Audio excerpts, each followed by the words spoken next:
Hello everyone, welcome to Cloud Pathshala. This is Abhishek. Ivala day 11 of our SRE DevOps journey. Last క్లాస్లో మనం VPC components గురించి మాట్లాడుకున్నాం and NAT gateway and elastic IPs దగ్గర ఆగాము. So mostly VPC components అనేవి అన్ని cover అయిపోయాయి. ఇవాళ before we move to next EC2 section VPCలో కొన్ని ఇంపార్టెంట్ 2-3 పాయింట్స్ ఉన్నాయి. అవి డిస్కస్ చేసుకొని నెక్స్ట్ మనం EC2 ఎలాస్టిక్ కంప్యూట్ క్లౌడ్కి వెళ్దాం. సో ఫస్ట్ VPC గురించి మాట్లాడినట్టయితే, సో ఈ VPCలో మీకు ఇన్ జనరల్ సో మనం CIDR రేంజ్ అనేది 10.24.0.0/16 అని తీసుకున్నాం. నా ఒక VPC క్రియేట్ చేసినప్పుడు ద బిగ్గెస్ట్ CIDR అంటే ది మాక్సిమం రేంజ్ ఉన్న CIDR అనేది /16 /16 కంటే ఎక్కువ అంటే /15 కానీ /14 కానీ /14/13 అలాంటి CIDRs అనేవి మనం తీసుకోలేము because the maximums are the biggest CIDR that can be created VPC ki the maximum CIDR that can be provided is /16. So ఇక్కడ మనం ఒక టెస్ట్ VPC క్రియేట్ చేద్దాం. ఇక్కడ మీరు చూసినట్లయితే CIDR range must be between /16 and 28. ఇప్పుడు మనం /16 తీసుకుంటున్నప్పుడు మనకి ఎన్ని IP అడ్రసెస్ వస్తాయి? 65,535 IP అడ్రసెస్ అనేవి మనకి అవైలబిలిటీలో వస్తాయి. That is excellent IP addresses. But కొన్ని సిచ్యువేషన్స్ లో ఈ IP అడ్రసెస్ కూడా సరిపోవు. They are not enough IP addresses. కొన్ని సిచ్యువేషన్స్ లో ఈ IP అడ్రసెస్ అనేవి చాలా చాలా చాలా తక్కువైపోతాయి. ఎలాంటి సిచ్యువేషన్స్? లెట్స్ సే మీది ఒక డెవలప్మెంట్ ఎన్వైరన్మెంట్ అనుకోండి. డెవలప్మెంట్ ఎన్వైరన్మెంట్ లో ఆబ్వియస్లీ మీ అప్లికేషన్ అనేది రన్ అవడానికి లెట్స్ సే ఒక 30 సర్వర్స్ కంబైన్ చేస్తే మీ అప్లికేషన్ అనేది రన్ అవుతుంది. దాంట్లో let's say there are 2 web servers, 2 application servers, right? ఆ తర్వాత మీ దగ్గర ఒక డేటాబేస్ DB ఇన్స్టెన్స్ ఉంది. ఆ తర్వాత మీ దగ్గర ఒక కాఫ్కా క్లస్టర్ అనేది ఉంది అనుకోండి. కాఫ్కా అంటే మెసేజింగ్ బ్రోకర్ అనేది ఒక ఉంది అనుకోండి. ఆ క్లస్టర్ యొక్క సైజ్ వచ్చి లెట్స్ సే దేర్ ఆర్ 12. దానికి ఒక జూ కీపర్ క్లస్టర్ అనేది ఉంటుంది. కాఫ్కాకి తోడుగా zoo keeper. Let's say it has another 5. So మీరు చూసినట్టుంటే ఇక్కడ టోటల్ 12 + 4 + 4 12 + 2 + 2 అంటే 16 + 1 21 + 2 22 సర్వర్స్ రఫ్ గా అయిపోయాయి. ఆ తర్వాత మీరు లెట్స్ సే ఇక్కడ ఒక లోడ్ బ్యాలెన్సర్ యూజ్ చేస్తున్నారు అనుకోండి. ఆ లోడ్ బ్యాలెన్సర్ కూడా మీ దగ్గర IP అడ్రస్ అనేవి తీసుకుంటది. So over and all let's say ఇలాంటివి మల్టిపుల్ టెనెంట్స్ ఉన్నాయి అనుకోండి. టెనెంట్ 1, టెనెంట్ 2, టెనెంట్ 3 ఉన్నాయి అనుకోండి. ఎందుకంటే అన్ని టెనెంట్స్ అందరూ ఒకే అప్లికేషన్ కోడ్ టెస్ట్ చేయాలి, డెవలప్ చేయాలనే రూల్ ఉండదు కాబట్టి they multiple things. And development లో మీకు QA ఎన్వైరన్మెంట్ వస్తుంది.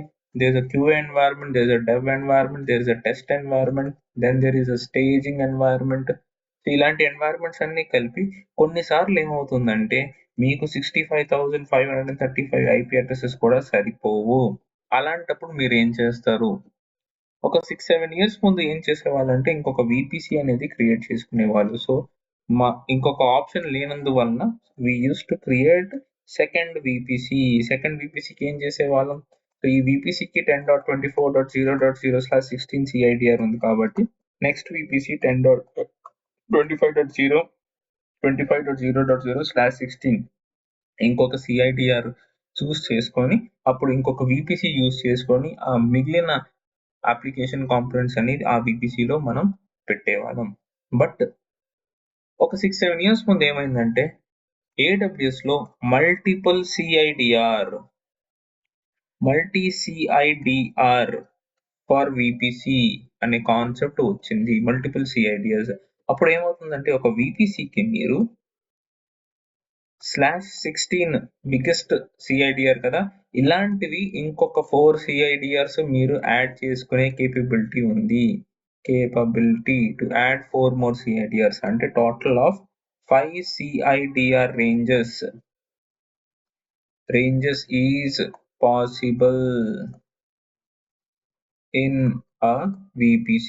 ఆ VPC ఏ VPC అయినా అయి ఉండొచ్చు. ఏ రీజన్ లో ఉన్న VPC అయినా you can create a maximum of 5 CIDR ranges. ఒకసారి క్విక్లీ మనం AWS కన్సోల్ కి వెళ్ళి చూద్దాం. సో మన దగ్గర ఇక్కడ యువర్ VPCs లో ఆల్రెడీ 2024 VPC 01 అనేది ఉంది. ఈ VPC కి మీరు ఇక్కడ చూసినట్టుకుంటే CIDR రేంజ్ అనేది ఒకటే ఉంది, 10.24.0.0/16. ఇక్కడ నేను ఇప్పుడు యాక్షన్స్ కి వెళ్ళి ఎడిట్ CIDRs ఇక్కడ నుంచి చేయొచ్చు, లేకపోతే ఇక్కడ నుంచి ఎడిట్ CIDRs చేస్తే ఇక్కడ నేను న్యూ IPv4 CIDR రేంజెస్ అనేది అలోకేట్ చేసుకోవచ్చు. సో 10.24 తర్వాత 10.25.0.0/16 ఇది నా కొత్త CIDR రేంజ్. పాత VPCకే కొత్త CIDR రేంజ్. ఆ తర్వాత 10.26.0/0/16.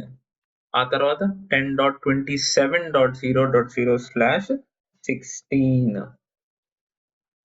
సో ఇప్పటి వరకు మనకి ఎన్ని CIDRs వచ్చాయి?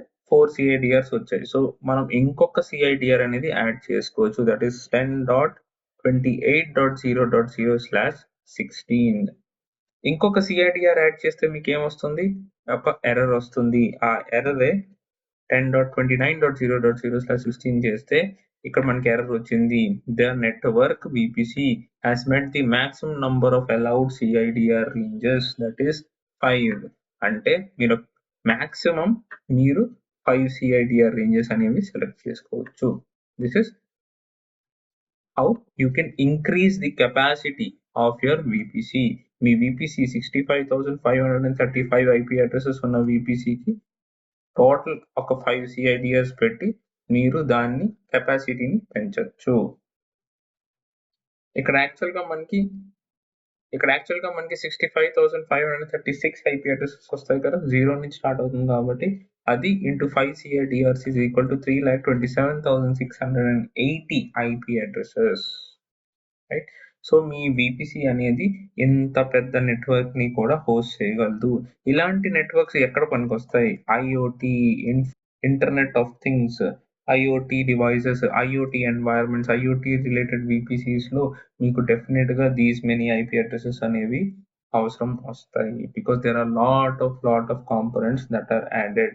సో మీ VPC లో it is very much possible. 3,27,680 IP addresses ఉన్న VPC ని క్రియేట్ చేయగలరా అంటే మీ answer yes, we can create. Interview question, can we only have 65,000 IP addresses? Can I create more IP addresses inside a VPC, or can I have more IP addresses in a VPC? Answer yes, we can have more IP addresses in a VPC. /16 అలా 5 CIDRs అనేవి మీరు చూసుకోవచ్చు are select చేసుకోవచ్చు. అయిన తర్వాత you can create this thing. So this is a advanced concept. Next, for let's say we go with /16 CIDR. ఈ /16 CIDR లో మనం ఇప్పటి వరకు VPC కాన్సెప్ట్ లో నేర్చుకుంది ఏంటి? మనం సబ్నెట్స్ అనేవి డివైడ్ చేసాం. మనం యాక్చువల్ గా 4 సబ్నెట్స్ అనేవి క్రియేట్ చేసుకున్నాం. ఈ 4 సబ్నెట్స్ అనేది /24 తో /24/24/24 మనం ఇలాగా ఒక 4 సబ్నెట్స్ అనేవి క్రియేట్ చేసుకున్నాం.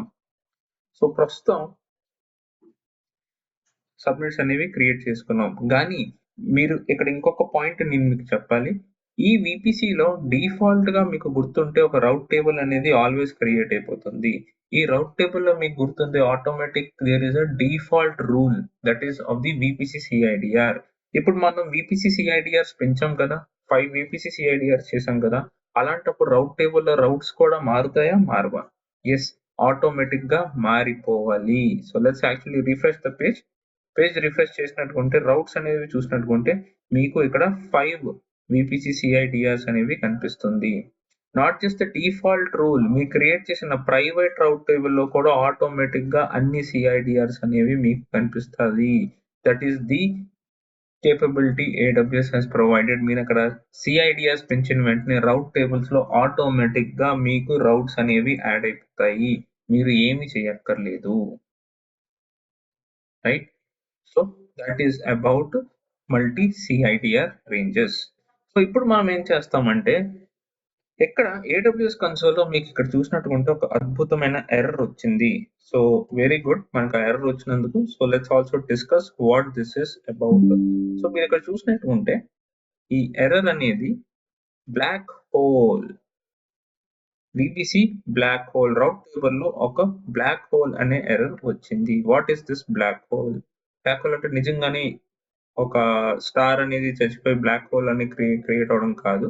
So basically route table components లో let's say any route table component అంటే NAT gateway is not working condition లో ఉందనుకోండి, not working or not accessible అనే కండిషన్ లో ఉందనుకోండి, అలాంటప్పుడు మీకు ఇక్కడ స్టేటస్ లో బ్లాక్ హోల్ అనేది కనిపిస్తుంది.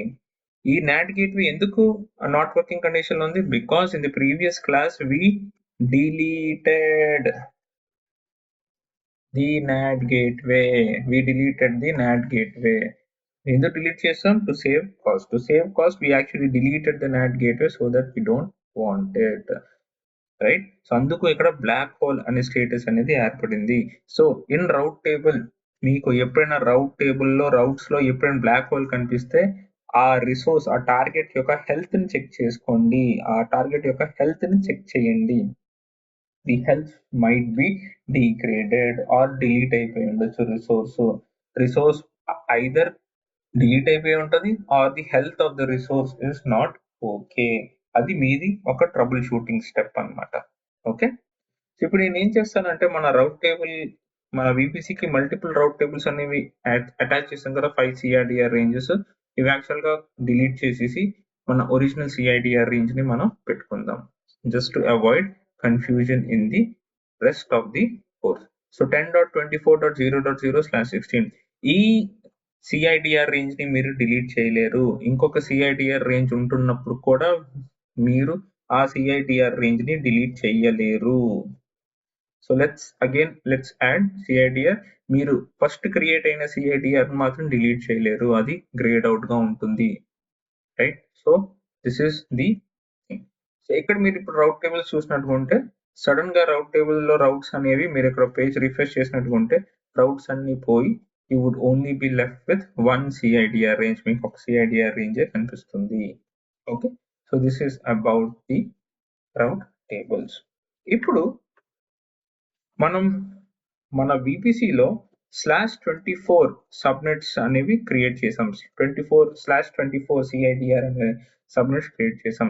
/24 కి మనకు తెలిసి 256 ఐపీ అడ్రసెస్ వస్తాయి. రైట్? ఈ సబ్నెట్ లో /26 అనే /24 అనే సబ్నెట్ లో there are generally 256 IP addresses. కానీ మీరు మీ ఏడబ్ల్యూఎస్ కన్సోల్ లో సబ్నెట్స్ కు వెళ్ళి కొంచెం రైట్ స్క్రోల్ చేసి చూస్తే అవైలబుల్ ఐపీ అడ్రసెస్ అనేవి ఓన్లీ 251 కనిపిస్తాయి. You will only have 251 IP addresses. మిగతా 5 ఐపీ అడ్రసెస్ 256 లో 5 ఐపీ అడ్రసెస్ అనేవి మాయమైపోయాయి. సో బేసికలీ ఏడబ్ల్యూఎస్ ఏం చేస్తుందంటే ప్రతి సబ్నెట్ లో they have reserved IP addresses.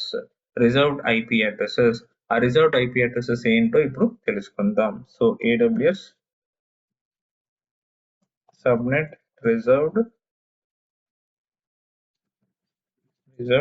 Eyepiece మీరు టైప్ చేసినట్టుకుంటే ఇక్కడ డాక్యుమెంటేషన్ లో ఒక అద్భుతమైన డాక్యుమెంటేషన్ అనేది ఏడబ్ల్యూఎస్ ప్రొవైడ్ చేస్తుంది.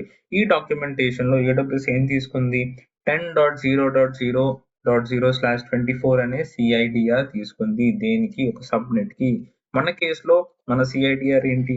10.24.0.0/24. ఫస్ట్ ఐపీ అడ్రస్ వచ్చి 10.24.0.0. లాస్ట్ ఐపీ అడ్రస్ వచ్చి 10.24.0.255. This is the first IP address and the last IP address. ఇప్పుడు ఏడబ్ల్యూఎస్ ఏం చేస్తుందంటే ఈ సిఐడిఆర్ రేంజ్ లో ద ఫస్ట్ ఐపీ అడ్రస్ ఏదైతే ఉందో దట్ ఈస్ 10.0.0.0. ఈ ఎగ్జాంపుల్లో మన ఎగ్జాంపుల్లో 10.24.0.0 ఆ ఐపీ అడ్రస్ ని నెట్వర్క్ అడ్రస్ కింద రిజర్వ్ చేస్తుంది. So AWS actually reserves this IP address as a network address.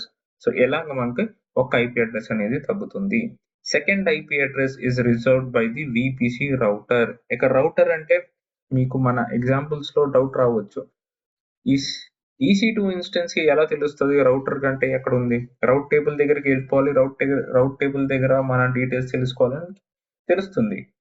But ఒక రైల్వే స్టేషన్ లో మీ డిస్ప్లే బోర్డ్ ఎక్కడుందని ఎలా తెలుస్తుంది?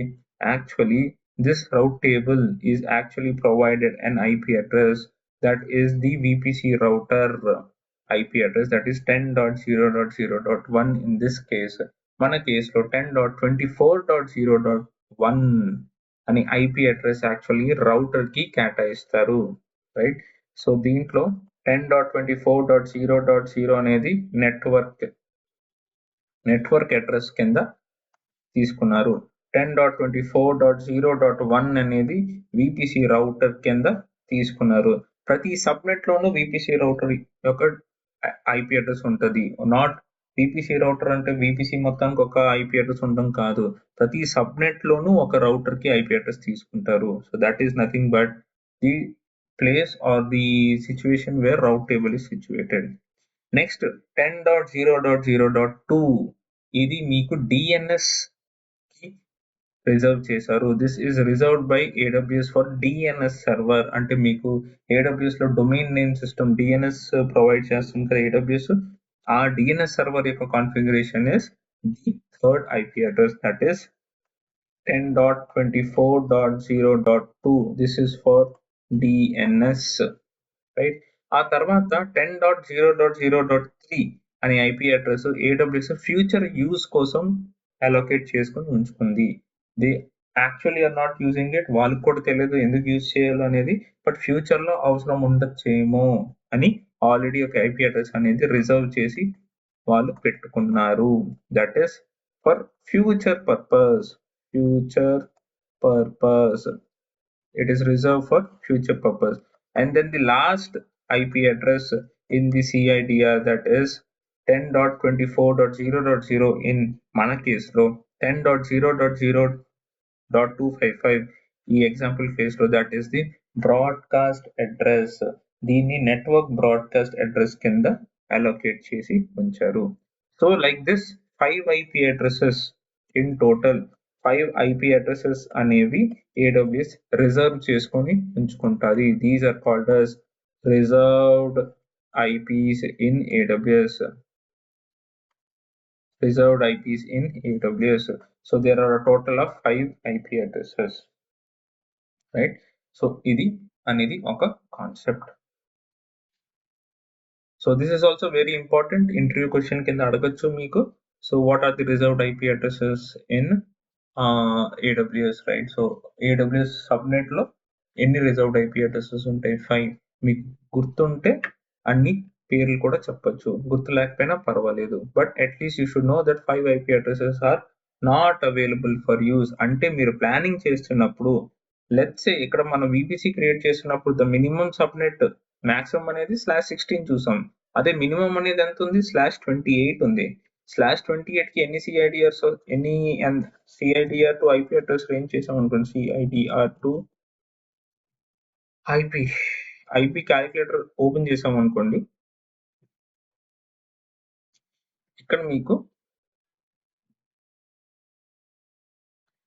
10.28 అనేది ఎన్ని IP అడ్రస్ వస్తాయి? You only get 16 IP addresses in total. ఈ 16 IP అడ్రసెస్ లో కూడా మీరు 2 సబ్నెట్స్ క్రియేట్ చేయడానికి వెళ్ళారు అనుకోండి. లెట్స్ సే /28 యొక్క VPC అనేది క్రియేట్ చేశారు, రైట్? 10.28.0.0/28 అనే VPC క్రియేట్ చేశారు. దీంట్లో స్టార్టింగ్ IP ఏంటి? 10.28.0.0. What is the last IP address? 10.28.0.15 అనేది last IP address, because you only get 16 host. ఈ నెట్వర్క్ ని మీరు మళ్ళీ ఇంకొక 2 నెట్వర్క్ డివైడ్ చేశారు అనుకోండి, right? That is you want to divide it into 8 IPs each. 8 IPs అంటే /29. మీరు /29 యొక్క రేంజ్ లో మీరు డివైడ్ చేసుకుంటే మీకు 8 హోస్ట్స్ వస్తాయి. అంటే మీ ఫస్ట్ IP అడ్రస్ ఏమవుతుంది? 10.28.0.0 /29 అంటే 10.28.0.0 10.28.0.7. 10.28.0.8 to 10.28.0.15 ఇది మీ రేంజ్. ఇక్కడ కూడా ప్రతి సబ్నెట్ లో 5 IP అడ్రసెస్ అనేది AWS రిజర్వ్ చేసుకుంటది. మీరు 28 CIDR తో VPC క్రియేట్ చేశారు, /8 మిగిలింది కాబట్టి AWS మీకు కన్సెషన్ ఇస్తుందా? ఇవ్వదు. AWS will still reserve these 5 IP addresses in each subnet. Each subnet లో AWS అనేది 5 IP అడ్రసెస్ అనేది పెట్టుకుంటది. అలాంటప్పుడు మీకు ఎన్ని IP అడ్రసెస్ మిగిలినట్టు? 3 IP అడ్రసెస్ మిగిలినట్టు. Let's practically look at it. So మనము యాక్చువల్లీ VPC క్రియేట్ చేద్దాం. VPC 001 CIDR వచ్చి 10.28.0 10.28.0.0/28 CIDR తో మనం ఒక VPC అనేది క్రియేట్ చేద్దాం. VPC అనేది హైదరాబాద్ రీజన్ లోనే క్రియేట్ చేస్తున్నాం. సో VPC అనేది క్రియేట్ అయిపోయింది. ఇప్పుడు నేను సబ్నెట్ అనేది క్రియేట్ చేస్తాను. సబ్నెట్ అనేది దేంట్లో క్రియేట్ చేస్తాను? VPC 01 లో క్రియేట్ చేస్తాను. So this is subnet 01. Preferences వచ్చి 2A. ఇక్కడ the maximum CIDR 10.28.0.0/28 10.28.0.0/29 అంటే నేను 8 IP అడ్రసెస్ ఉన్న CIDR ని క్రియేట్ చేస్తాను. This is subnet 2. Availability zone అనేది ఆబ్వియస్ గా 2B లో పెడదాం. సో ఇక్కడ నేను ఏం చేశాను? 10.28.0.8/29 అంతే కదా వచ్చింది మంది. ఫస్ట్ IP అడ్రసెస్ అనేది రాస్తాము. 0.8/29 8 IP అడ్రసెస్ వచ్చాయి. సో ఇక్కడ ఏమవుతుంది? సో ఇక్కడ మీకేమవుతుంది? ఇక్కడ ఎర్రర్ వచ్చింది. ఎందుకు ఎర్రర్ వచ్చింది అంటే the minimum CIDR of a subnet can only be 28. AWS కూడా తెలుసు. మీరు ఇక్కడ 8 IP అడ్రసెస్ లో 5 IP అడ్రసెస్ తనే తీసుకుంటే మీకు ఏది మిగలదని AWS కు ఆల్రెడీ తెలుసు. So what AWS has done with the CIDR of /18 VPC అయితే మీరు ఒక్క సబ్నెట్ క్రియేట్ చేయగలరు. You can only create one subnet in that VPC and that subnet can also be a /28 network only. ఇది /28 the smallest network that can be created for VPC CIDR for VPC CIDR as well as the subnet కూడా మీరు /28 create చేయగలరు. So let's go ahead and create /28. అలాంటప్పుడు second subnet అనేది possible కాదు because this subnet it self is containing all the IP addresses. ఇప్పుడు కూడా మీరు చూసినట్టుకుంటే 16 IP addresses లో మీకు ఓన్లీ 11 IP అడ్రస్లే వచ్చాయి. 16 IP అడ్రసెస్ /28 లో రావాల్సి ఉంటే you only got 11 IP addresses and 5 IP addresses are still with AWS, right? So this is about CIDR calculations. మీరు ఫ్యూచర్ లో ఎప్పుడైనా CIDR VPCs క్రియేట్ చేస్తున్నప్పుడు always go with the maximum CIDR range that is /16 కే వెళ్ళండి. దానికంటే తక్కువ తీసుకోవద్దు because ఎప్పుడు మనకి IPs అనేవి అవసరం ఉంటాయో మనకి ఎప్పుడు తెలియదు. So even if you are in decision making position మీకు కానీ ఎవరైనా సజెషన్ అడిగితే always tell them that we can go with /16 CIDR. Okay, so this is about CIDR ranges in VPC. So next అనేది మనం ఒకే AWS అకౌంట్ ఒకే region లో same CIDR తో ఇంకొక VPC అనేది క్రియేట్ చేయగలమా అనేది చూద్దాం. So can we create a same VPC అంటే can we create another VPC with same CIDR range? So let's do that. 2024 VPC 0 ఈసారి VPC 02 అని పేరు ఇచ్చాను. CIDR రేంజ్ అనేది నేను సేమ్ ఇస్తున్నాను 10.24.0.0/16. సో మనలో ఎంతమంది అనుకుంటున్నారు it is possible, not possible? Answer is yes, it is possible. ఎందుకంటే ఒక VPC అనేది ఒక ఐసోలేటెడ్ నెట్వర్క్. VPC అనేది ఐసోలేటెడ్ నెట్వర్క్ కాబట్టి అలాంటి ఐసోలేటెడ్ నెట్వర్క్ ఇంకొకటి కూడా ఉండొచ్చు, రైట్? సో క్రియేట్ VPC చేస్తే here you will see that I have 2 VPCs with the same CIDR range. Same CIDR range ఉన్న 2 VPCs ఉన్నాయి నా దగ్గర. ఇప్పుడు VPC01, VPC02 same CIDR range ఉంది. బట్ ఆ రెండు మనకి యూస్ఫుల్ కాదు. ఒకే అకౌంట్ లో రెండు సేమ్ నెట్వర్క్లు అనేది not useful. Technically yes we can create, but it is of no use. So మనం ఏం చేస్తామంటే, ఎప్పుడైనా ఇంకొక సిఐడిఆర్ అనేది క్రియేట్ చేసుకోవాలనుకుంటే always create using the new CIDR. Networks అనేవి ఎప్పుడు ఓవర్లాప్ కాకుండా చూసుకోండి. బికాస్ ఇన్ కేస్ ఫ్యూచర్ లో ఓవర్లాప్ నెట్వర్క్స్ క్రియేట్ చేసాం అనుకోండి, ఫ్యూచర్ లో ఆ రెండు విపిసిస్ మధ్యలో ఇంటరాక్షన్ ఆర్ కమ్యూనికేషన్ ఎస్టాబ్లిష్ చేయడం అనేది impossible. Because two networks of the same network cannot be interlinked. రెండు నెట్వర్క్ ని ఇంటర్లింక్ చేయడం చాలా చాలా చాలా చాలా కష్టం. It is not possible. So that is another point about VPC. That's it for this small class. VPC గురించి ఒక small VPC additional topics discuss చేయడానికి చిన్న క్లాస్ అనేది ఆర్గనైజ్ చేశాను. అండ్ మీరు కానీ ఛానల్కి కొత్తగా ఉన్నట్టుంటే please subscribe to the channel.